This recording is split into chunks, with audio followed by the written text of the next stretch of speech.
आज हम बात करेंगे कि कमर फोबिया के बारे में, यानी फियर ऑफ फेट पीपल।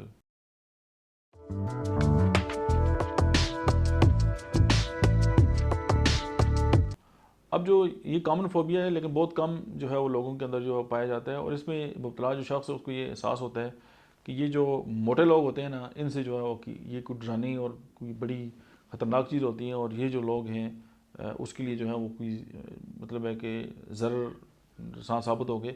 लेकिन उसकी वजह उसका कोई माजी का ट्रामा या कोई ऐसा इन लोगों के साथ, इस तरह की जो फिज़िक के लोग हैं उनके साथ जुड़ा होता है, और उसको लगता है कि यार ये जो मोटे लोग होते हैं ना, ये इनके अंदर जो है वो शैतानी खसलतें होती है, और वो किसी वक्त भी हमला करके जो है उसको कोई नुकसान जो है वो दे सकते हैं, और वो अवॉइड करते हैं। जब भी कोई मोटा बंदा देखता है वो कोशिश करता है कि उससे दूर ही रहे। और ओपोमॉर्फिनम होम्योपैथी की दवा है। अगर आप या आपका कोई दोस्त जो है इसमें मुब्तला है, तो होम्योपैथी की ये मेडिसिन जो है वो उसकी मदद कर सकती है। लेकिन होम्योपैथी की कोई भी दवा जो है वो होम्योपैथिक डॉक्टर की गाइडेंस के अंदर जो है इस्तेमाल करनी चाहिए। Thank you very much.